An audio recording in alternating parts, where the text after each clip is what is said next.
Massive momentum. Now, this is something that, especially going into Q2 of 2025, I selfishly want you to go in with massive momentum, because I think that there's a distinct difference in how we feel when we've got massive momentum versus when we feel like we're just trying to get going all the time.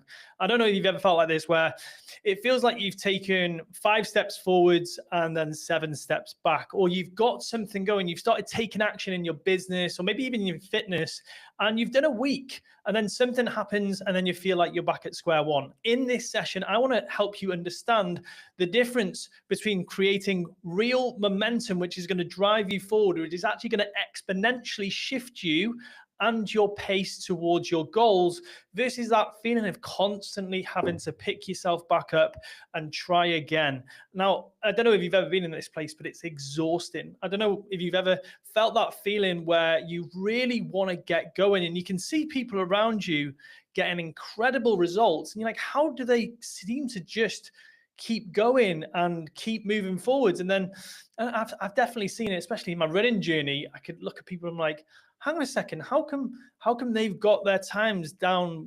year on year, and they've gone down by a minute, yet I'm still struggling to break this certain time?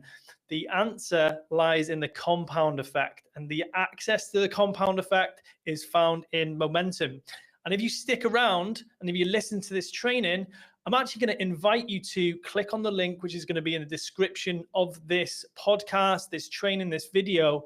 And there's a link you can join me and be one of my first 100 people on my new app called Momentum, which is going to help you build momentum. So if you listen to this training and you like the sound of it, you're like, hang on a second, I could do with having a bit more momentum in the way that I approach my goals, my life, my activities, my transformations, my business goals, maybe building momentum with my team.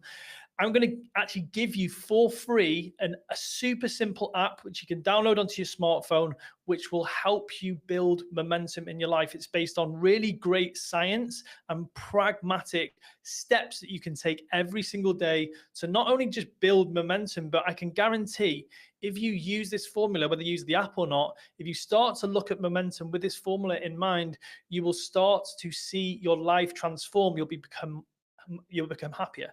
Like, definitely, since I've been doing this, I was talking to my clients the other day, and I said that there's one thing that I've done successfully and congruently, more so over the last 6 months than ever before, which is measure backwards. So look at the wins that have happened over the last 7 days and forecast forwards. That's the habit that I've put in place and really stuck to it over the last 6 months. My life has exponentially shifted. The way I think about things, the success that I've had, the way that I view the successes I've had, and even the way that I confront my challenges. So if you want access to feelings and thoughts like that, listen in, because I'm going to explain exactly as to how you can create that. And actually, what is the value of momentum? Why should we prioritize something like momentum over so many other things that we can prioritize in our life? So here's one of the main reasons. Let's just dive straight in, because I think this is going to be helpful for you. So one of the main reasons so many business owners, people in transformation, leaders struggle with momentum is that they have these feelings that they feel like they're either going backwards. Like, I hear so many business owners like, Ben, I feel like I'm going backwards. I'm not taking action. I was so far ahead in the past, that maybe it was in their fitness, maybe it's in their business, maybe it's their actual life. It feels like it's going backwards. They were so successful. They had a success curve, but now they feel they're going backwards.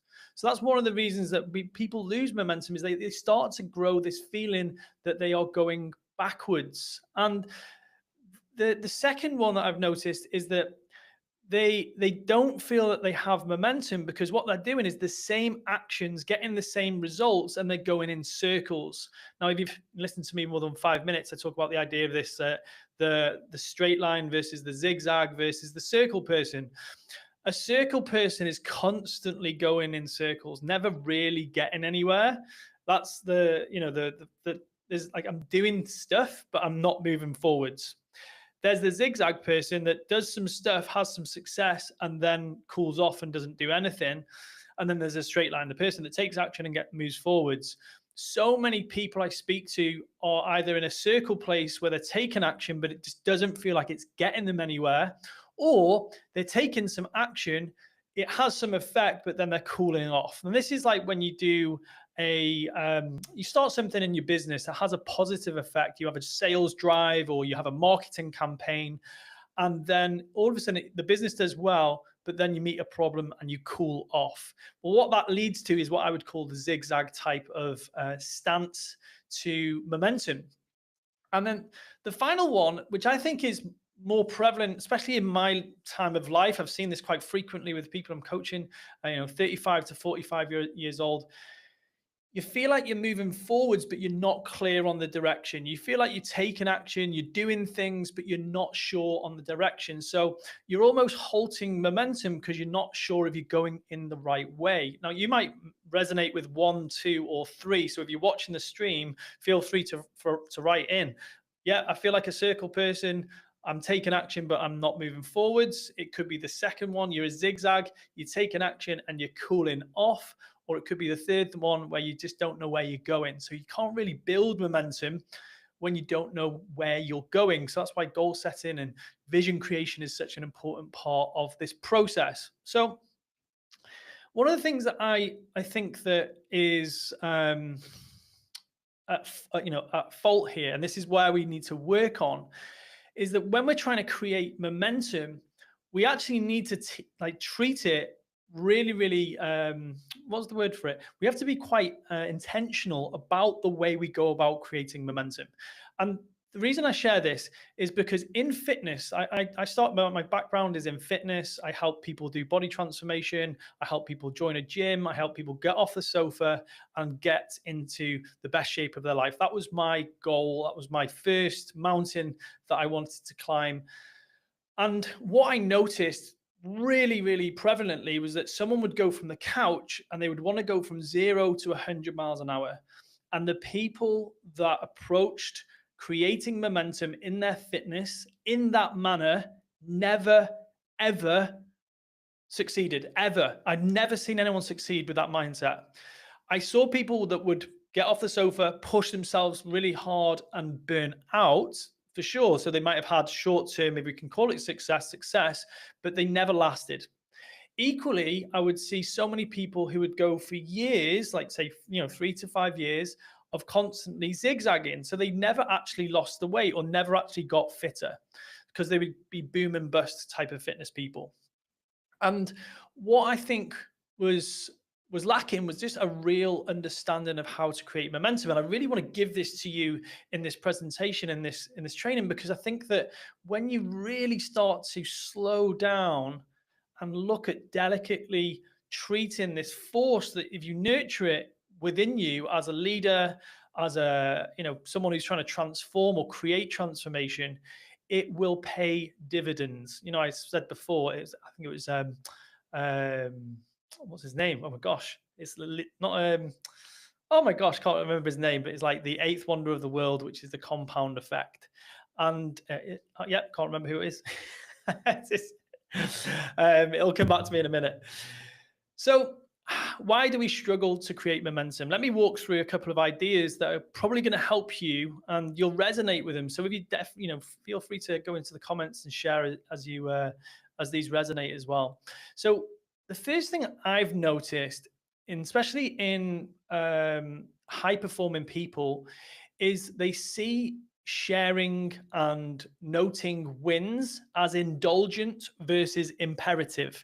Now, this is a distinction that really helped me, is that when you see a lot of A players, people that have done well in the corporate world, business owners, what's often got them there, especially like elite athletes as well, what's often got them there is they've been incredibly pain driven. Like they've been pain driven or stick driven. They've had a critic at some point of their life, whether it's been one of their parents, a coach, whether it's been school friends, whether it's been a culture in their team where criticism has driven performance. So the natural tendency is to see celebration and like shouting about your wins as indulgent. It's not something, it's not a force which is going to make you drive forwards. You're much safer using a critical lens as your motivation tool. And this is something I've seen across all different types of performance, like especially when I speak with elite athletes, is that they love being told critical feedback. They love it, like, oh yeah, this is really helpful. But one of the things that I've noticed is that pain is a good force to get you going, but it's not a force that can keep you going. You've got to move from pain to desire. And when you do this as a leader, what starts to happen is that you're not driven by fear all the time. You're driven by love, and your life transforms. Like, I honestly think that I definitely saw this when I was in my early parts of my running career. I was driven by pain, fear. I wanted to be the best. Didn't want anyone to be better than me. And it was a fear-based response. It was like, I really wanted to be the best, but it was like worrying that someone was going to be better than me, which drove me to train hard, to push myself. And then mid 20s, I started to let go of a lot of that stuff and started to train because I loved my body and I loved progress. And what I've started to see more so now is that you actually have to change the way that you fuel motivation. You need to move away from pain based motivators towards love and desire based motivation in order to feel good in the long term, in order to enjoy yourself more and stay the duration of the thing that you're trying to transform. Now, if you think about this, who's going to last longer in an endeavor, in building a business? Someone that's constantly critical, fearful, worried, anxious, or someone who's desire based, loving, grateful, looking at wins? Like look at those two people. A, who would you rather work for? And B, who would you rather be driving the business forwards? You're going to have a much more enjoyable experience. But now the research is starting to show that it's got more effective to be the latter person. Yet we still default to the pain. So that's why we struggle to create momentum, is that we don't celebrate wins. We see it as indulgent. We don't see it as something that's imperative. It's actually going to drive performance. And this is obviously the positive psychology movement over the last, say, 10, 20 years has really started to bring some great data on this. And equally, a lot of what I'm seeing this day to day. When my clients start to focus on the things that have gone well in their week, they perform exponentially better because they feel good, they feel abundant. Instead of coming from a place of worry, fear, and lack, they start to come from a place of excitement, joy, gratitude, and they really start to see some really powerful things happen in their business and their relationships. So that's the first one. The second one is impossibly high standards, and this is, I think, that we sometimes, society rewards us when we say this, like, I've got such high standards. You might have really high standards, but if the standard or the level of the first rung is so high, you'll never climb the ladder. And I see this so often, is that, like, even doing this today, I've published this. I've just seen a new feature on Riverside where I can press live and it can push it out into my different social media channels. And I was like, Joe, give it a go. And I'm very cool with it not working. I've actually done these before where I recorded a whole session and it's not even worked. It's gone nowhere. But instead of being critical and harsh when that sort of thing happens, I'm like, oh, right, okay, it was a lesson. Okay, I need to be way more diligent with how it's all set up, make sure it's going live, do a test setup. And what happens with someone with impossibly high standards, the first rung on the ladder is so high that they just will not take imperfect action, and it cripples them. And you might be this person that the reason you cannot build momentum is you can't keep taking action because the first rung on the ladder is so high. And this is something I hear with so many people as well, is that even if they do reach that impossibly high standard, it meant that there was a higher standard that existed anyway. And they can never win. They can never win. And the problem there is, what happens is when we take an action and we feel good about that action, the brain goes, go and do it again. you get that dopamine hit. And what that is that it becomes easier to do the second time. If we take an action and it doesn't hit this impossibly high standard, we don't get that same hit. We get the opposite. Don't do that again. It didn't feel good.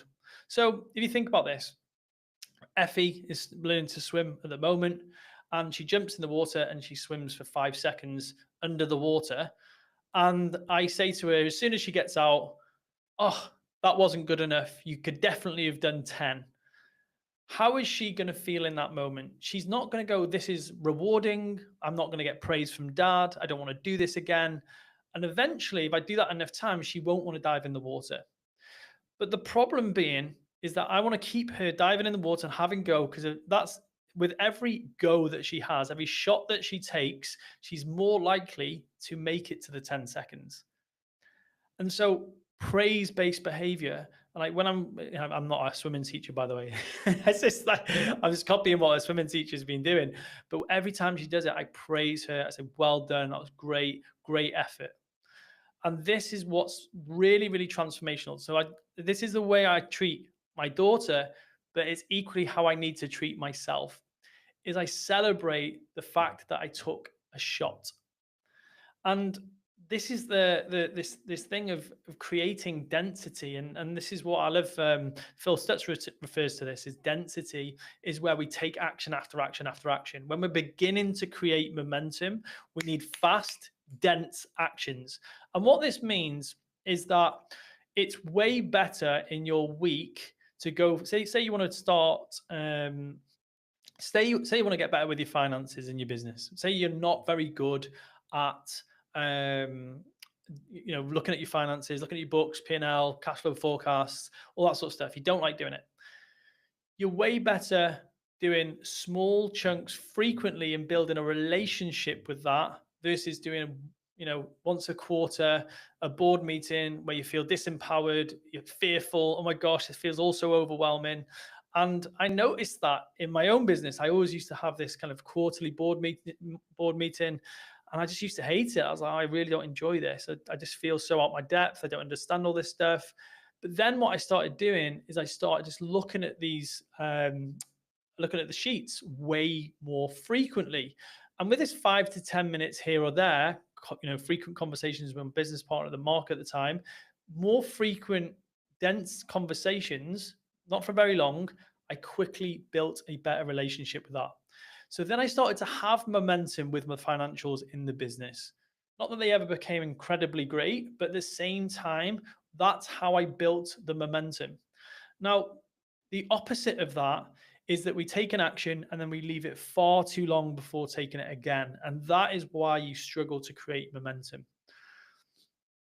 Here's the next one, which is something that I think that is very, very common in a lot of complacent people. We get complacent when we start to take action and we start to feel momentum. And I don't know if you've ever experienced this before.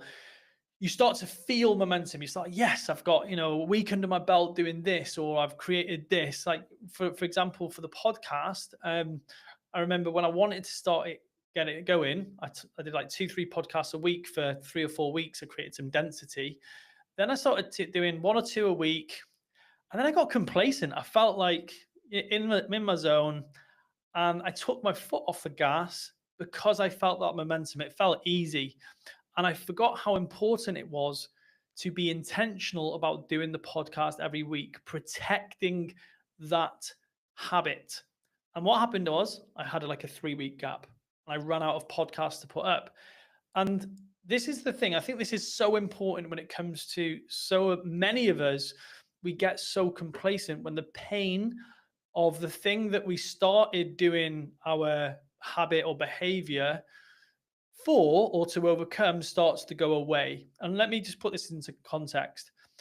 In body transformation, when people started to lose weight, when they started to lose 1 or 2 stone, when they maybe had a 5-stone goal, we would always see this inevitable fluctuation, this kind of wobble, where someone had lost enough weight to start having people saying, oh my gosh, you look great, you look like you've trained, you look like you're doing really well. They started to feel good. So the pain, the thing that motivated them in the first place, started to shrink. It started to get, started to get smaller. And then they would start to do dumb stuff like revert back to old behaviors, start drinking more again, going out partying again, and then they wouldn't achieve their goal. So the very thing, the very pain that started your journey, the very pain that you started out with, because that shrank, you then actually you shrink. Your momentum starts to go, your motivation goes, and then you go back to where you started. And I think there's a saying is that we we succeed because what we do in our troughs, and we struggle because what we do in our peaks. And that's exactly what happens. Like when you're struggling and you're in a trough, you do things that dig you out and get you momentum. But then when you're at your peak, you do dumb stuff which cannibalizes that success. And it's kind of that calibrating between those 2 points. So what we've got to start doing is we've got to start learning that when we start feeling that momentum, we double down. We actually want to create more density. And that's where I've started to see massive shifts in my own work, in my own production, things like my podcast, things like prospecting for clients and business and creating relationships. When things start to go well, one of my defaults is I would take my foot off the gas. And that's, I need to reverse that and start to, use it to tell myself to double down and go more. And that's how we're going to start to access the compounding effect. And then the final one in this section is that we create knockbacks as knockouts. Now, this is probably the most sinister way that we cannibalize momentum. Instead of an event in our life being just a knockback, just something that's gone wrong or not the way that we wanted it to go, instead of that happening, we see it like a total knockout. We see, because it's happened, not only have we just moved back a square, we've gone back to square one. And what I see this is like snakes and ladders. So inevitably, life is a game of snakes and ladders. We roll a dice every single day when we get up. Some days that the dice gives us a 6 and we're going to move forward. Sometimes it's a 1. We're going to have days and weeks where we go up ladders. There's things and opportunities that happen that take us up the board. But we've got to be prepared that there's going to be snakes. But a snake doesn't always mean that you go back to square one, except for some games of snakes and ladders, that means square that takes you from 99 to 1. But at the same time, what that I'm trying to exemplify here is that you're going to have hard times. You're going to have knockbacks. You're going to have things that will cannibalize momentum, that challenge you. But it's the ability to not see that as something that's going to totally knock out. And I saw this so often across all types of personal transformation and business transformation. Not only would someone make a mistake, it would totally wipe them out. This could be even where they'd logged their food for 6 days, 7 days in a row, but they forgot on the Monday. So they just totally let go of the habit. This could be that they made sales 3 weeks in a row, and then they didn't have sales on the 4th week. So they believed that, they were absolutely shot. They were going backwards. I think this is the difference between successful people and unsuccessful people, is that ability to hold your nerve in those kinds of moments and not create knockouts. So that's a huge one. So if you want to build momentum, you have to learn to see just a small knockback as something that you actually want to treat as something that's making you stronger. That's actually what true anti-fragility is. So that's why we struggle to create momentum. And now what I want to talk about now is why is creating momentum important, and why should you prioritize this? So just some thinking, this is some thinking of mine around creating momentum. Well, if I look at it from a spiritual perspective, it's feedback that you're actually connecting to a higher force. There's something that really resonated with me in the work of Phil Stutz and the tools, which is connecting to this force of forward motion, a higher motivational force. And every time we turn towards our challenges, every time we turn towards pain, fear, or uncertainty, every time we do that, we are rewarded with momentum. Think about that. Every time we turn towards our pain, every time we turn towards uncertainty, or every time we turn towards fear in our lives, then we start to get forward motion. We start to move in towards a higher feeling that we're moving towards the things that we are capable of. So what momentum is you continuously turning towards painful stuff. And I really love that because, like, every single morning when I wake up in the morning and I think, oh, okay, I've got a 20K run or I've got a hard workout, every time I turn towards that and do that workout, I'm rewarded with not only the transformation of my body, but it's the life force, it's the energy that you get from that. And when we start to turn towards our pain every single day, whether it's a painful conversation, whether it's something that we're worried about, something we're fearful of, when we prioritize those things, like that eat that frog mindset, do the thing that is hard, or do the thing that we're worried about, do the thing that's difficult, when we turn towards those things, that's when our life exponentially transforms. So what we want to do is we want to see momentum as feedback that we're turning towards our challenges. And that is when we grow the fastest. That's when we're most safe. We're actually psychologically safe when we do these things, not the opposite. Because when we turn towards comfort, we might feel that things are easier in the short term, but actually we are dicing with one of the most deadliest things on the planet, which is psychopathology. More people die from anxiety, depression, suicidal ideation, all those things that lead to us numbing, gaining weight, cancer, all that sort of stuff, because they are choosing the easy path. And that's my belief. Like, that is honestly what happens when we choose comfortable decision after comfortable decision. We don't move towards comfort. We end up in psychopathology. So, and all the things that we do to numb that, like drink more alcohol, drugs, smoking, all the things that we do to numb those feelings are the things that are most likely to kill us. So it's actually the hard decision that is actually going to make you psychologically well. Amazing, amazing. It's Maslow's work. So it's actually momentum that precedes all of that. It's feeling like, oh, I've been turning towards these hard things day after day. They're still difficult. They're still difficult every single day, but I am rewarded with momentum. And I actually wanted to kind of exemplify this. And I thought to myself, well, hang a second, you've got business owner A and business owner B. And this is business owner A. Business owner A, she takes 5 steps forwards through the week. She crushes the week, but every single weekend, she drinks, she parties, she stresses out, feels like she goes backwards. She undoes all her diet or her hard work that she does in the week. So she goes backwards 2 squares. So across a 7-day week, she has a net gain of 5 steps forwards minus 2 steps back. So a net gain across the week is 3 steps forwards. Business owner B, he takes 5 steps forwards and then 2 steps forwards on the weekend. He shows up every single day and takes massive action. And every single day, he nurtures momentum. He really prioritizes momentum. He takes 5 steps forwards during the week, 2 steps forwards on the weekend.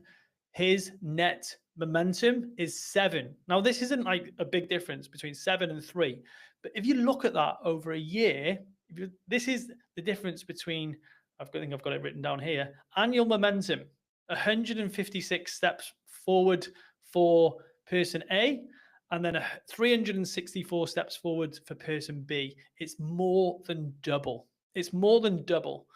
And so that is absolutely massive. That's so big. And the other thing is, and this is something I've started to really believe more and more, is that person B, who's moving forward so much faster, gaining more momentum, more traction, more reward, more feedback, more wisdom, is way more likely to achieve what they want to achieve. Someone who is going forwards and backwards, slowing down and stopping, is way more likely to give up. So that's why we want to access momentum. It's really, like, I think that's something so helpful. So how do you want to, how do you notice when you've lost momentum? I think this is kind of what's the canary in the mine for I'm losing momentum here? Overwhelm. Overwhelm is a big one, and also is just that feeling of paralysis, inaction. So it's just like, yeah, I'd say overwhelm and feeling that you have to use a great deal of motivation. Because when I'm feeling overwhelmed, I need to make a decision. I need to move forward. I need to take action. Equally, when I'm using a lot of motivation to do something, it's a sign that I've lost a lot of momentum. So that's my personal opinion, by the way. I was just like, because I've never really coached anyone or never experienced it myself where when I'm in like lots of momentum, I don't get overwhelmed. I just take the next step and just move forwards. Yet when I slow down and I've lost momentum, it seems that there's so much decision making power to take the next step. So that's why I feel overwhelmed. So yeah, that's kind of a bit of a personal one for you. Okay, let's finish this off. I want to talk finally about how do we nurture momentum? And this is where the app comes in as well. So, like I said at the start of the session, I've built an app with Kazim. So Kazim's my coach and client. He's incredible. He's a wizard, and he's actually very cleverly designed an app, and we're going to be using it to help business owners, leaders, you if you're listening, create massive momentum in your life. It's totally free. And I want 100 people to come and use it and start kind of working through it. It's super simple. Yet, if you use it for 28 days, it gives you even more feedback about how you're progressing in your life and your work and how you can optimize momentum. And this is the formula by which it works. And I want to share this with you because even if you don't use the app, like really focusing on these things will help you enormously when it comes to building massive momentum. And the first one is consistency. So we talked about consistency being like a huge lever, but the consistency part of the building momentum is obvious. In order to feel like I've got momentum, I need to be consistent. Yet that is what most people struggle with. We prioritize intensity and moving fast at the start, and we burn out in the long term. So what we want to do is we want to make a shift to start low, go slow, aim high. And what that means is such a small task every single day. It's like 100% certain I can do this. So a lot of the win streaks and a lot of the kind of win builders, and even some like the Duolingo where we're chaining habits together. We're doing it. We create streaks. They are really great, but one of the biggest problems I found with them personally is that as soon as you miss a day and you drop off, I found it really difficult to get going again. I was like, oh my gosh, this is like I had like a 21-day streak and I'm back at square one. And I think that's the opposite of what actually helps you momentum. Is that if you do 21 days and you take one day off, you miss a day, you shouldn't drop back to zero. So what it does is it helps you start to nurture consistency. And this is what actually damages consistency. Well, yeah, I think you need to understand this as well. It's going too fast, too intense, too soon, with too much volume. And if you think about this in so many parts of your life, if you think actually a relationship context, let's look at it in a relationship context, is that when you meet someone and they're too intense, they try and do stuff too soon with too much volume, and there's not enough space and time. Sometimes it can be a bit overwhelming. Those relationships never really last.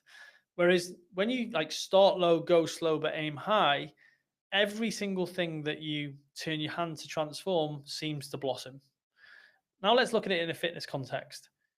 You haven't been training for weeks and weeks and weeks, maybe years, since 1992.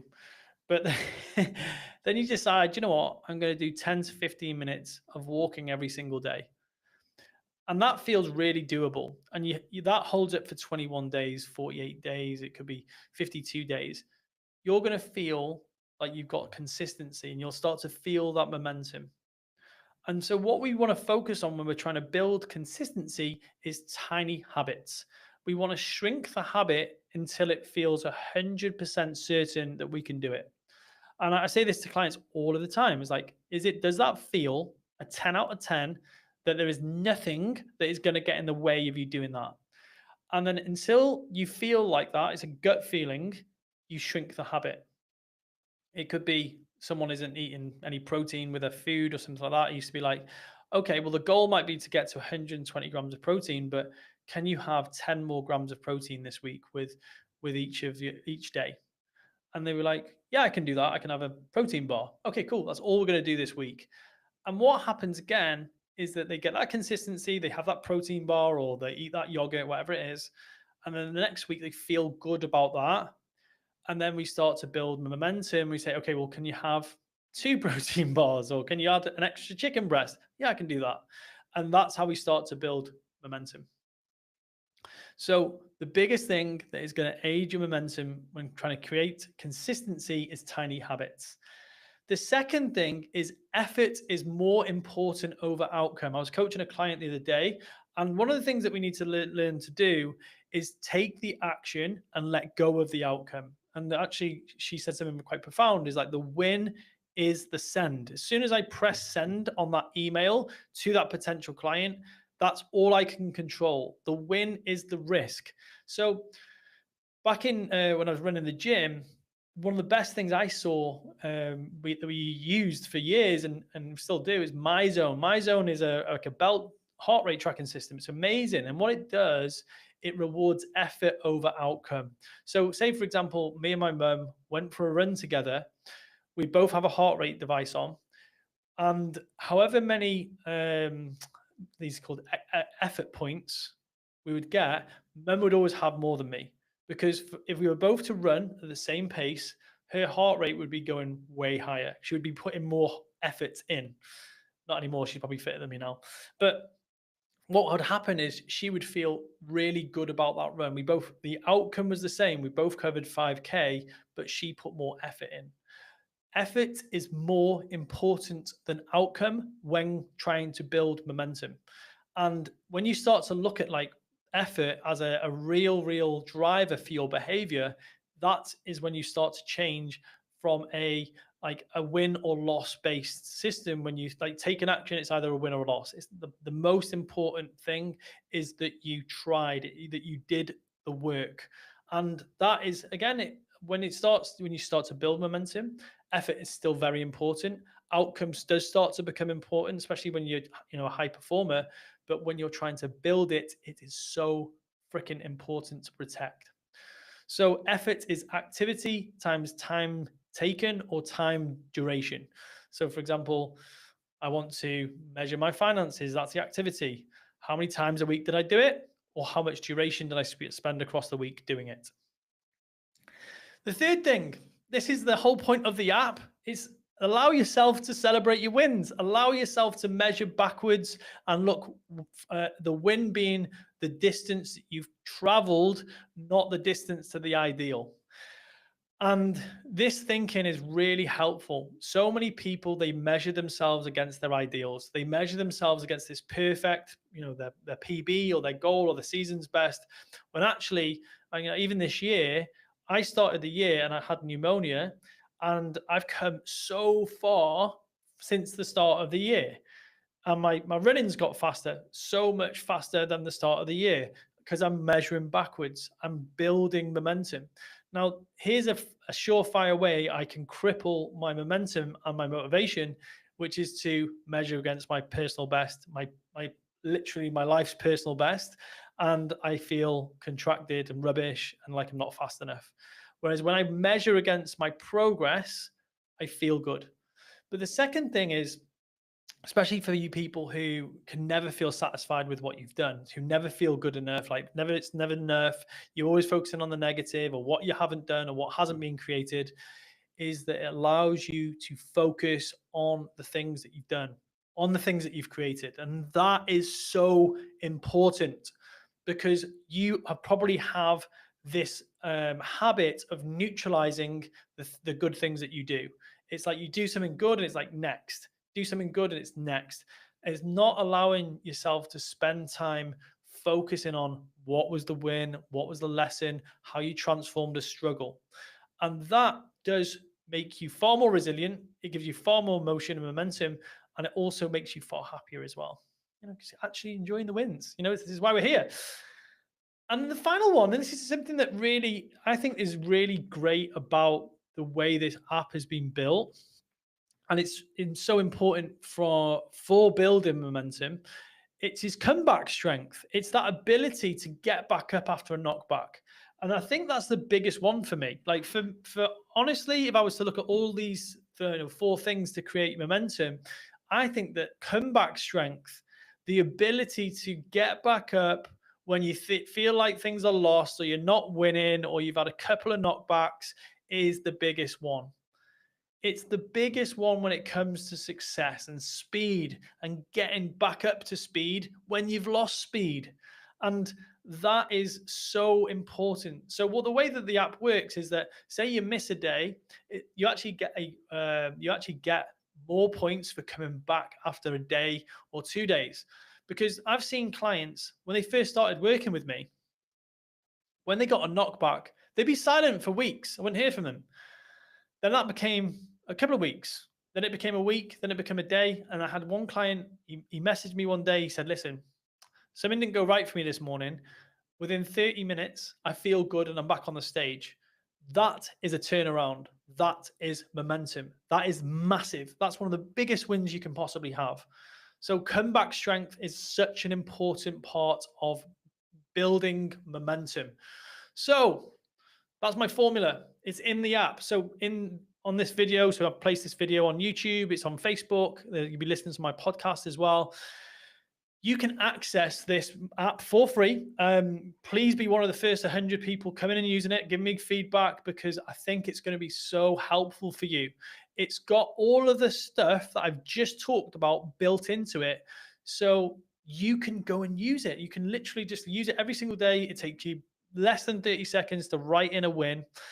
And then you can actually do is journal on those wins. When you feel like you want to go a bit deeper, if you're someone who likes to invest that little bit more time, and you can start to say, like, why was this so important to me? What was so valuable about this win? And it really allows you to start expressing about those wins and what's going well. I can guarantee that if you do not feel more positive, happier, more feeling more abundant and less fearful and scared, if you don't feel like that after 28 days, I'll give you your money back. I can't give you the time back. No, there's no financial investment here. Okay, so Kazim and I have partnered together to work on this. He's built the app out. It's a really easy to use app. It's a desktop app. You can just download it onto your phone if you've got a Safari, what's called Safari. You just click install desktop app. And the best part about this whole thing is it's designed to build momentum. It will help you so much. So my goal is to get 100 people on there at before the start of Q2. So if we could get it in 3 days, that'd be great. Share it with your friends, because if you're someone who's celebrated wins, done win streaks, or 5-minute journal I've given to clients in the past, and you want something to give it a try, road test it for 28 days, and you will start to notice massive momentum shifts in your work and your life, and it will absolutely propel you towards your Q2 goals. Thank you so much for watching or listening. If you have, give this a like, give it a comment if you've been on board on one of the streams. Thank you so much, and go and check out the link in the comments and download it today. Take care, folks.